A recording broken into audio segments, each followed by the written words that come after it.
નમસ્કાર, જય શ્રી રામ. ડેબીલો પર તમારું સ્વાગત છે. અને હવે આવી ગયા છે અત્યારે અમારા રેસ્ટોરન્ટ પર છે. અત્યારે ઓર્ડર બોર્ડર છે નહીં એટલે અમે અત્યારે આરામ બેઠા છે. આરામથી અમે અને બે દિવસ વિડીયો નથી નાખ્યા તેના માટે કંઈક આજે વિડીયો બનાવું છું. સારી ઇન્ફોર્મેશન આપું છું આર્મેનિયા વિશે.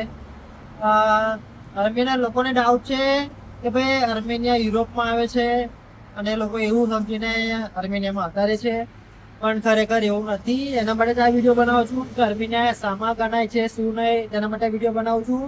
તો ચાલો ચાલુ કરું. આજે 2 દિવસ પહેલા મારે એક ફ્રેન્ડનો મેસેજ આવ્યો હતો વોટ્સઅપ પર, ધનરાજ કરીને છે. એને મેસેજ કર્યો તો મને કે ભાઈ એક એજન્ટ એને એવું કહ્યું છે કે ભાઈ યુરોપમાં જોબ આવી છે અને કન્ટ્રી જોઈતી કઈ કે આર્મેનિયા. તો મારે તમારા બધાને જણાવી દેવું કે આર્મેનિયા એ યુરોપમાં આવતું નથી. યુરોપમાં નથી આવતું, પણ આને કહેવામાં આવે છે યુરોશિયા કહેવામાં આવે છે. કેમ કે આર્મેનિયા આવે છે એશિયામાં, પણ એનું ટોટલી બધું કલ્ચર લાગે છે યુરોપિયન કલ્ચર લાગે છે. કે એના ઘરો તમે જોઈ લેશો, એના નિયમો જોઈ લેશો, બધું એ યુરોપિયન કલ્ચર લાગે છે.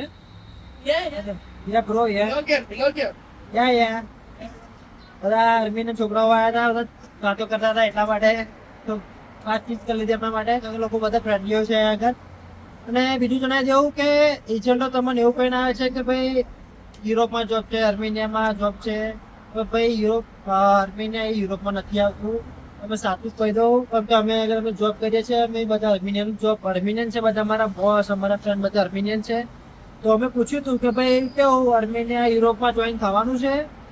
તો એ લોકો એવું કહ્યું છે કે 2025ની અંદર પાર્લિમેન્ટની અંદર બિલ મૂકેલું છે યુરોપમાં જોઈન થવા માટે.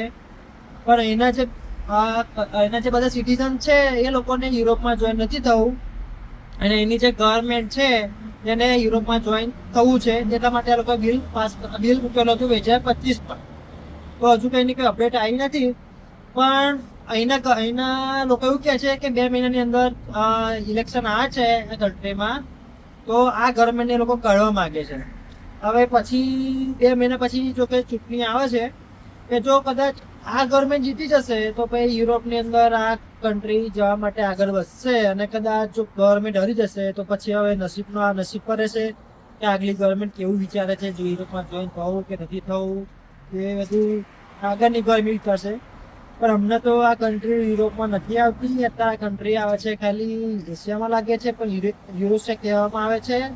તો આજના બ્લોગમાં તો આટલું. તમને તો મારો બ્લોગ સારો લાગ્યો હોય, સારી ઇન્ફોર્મેશન લાગી હોય તો મને લાઈક કરો, શેર કરી દેજો, સબસ્ક્રાઈબ કરી દેજો. આજના બ્લોગમાં તો આટલું જ છે. જય શ્રી રામ, નમસ્કાર.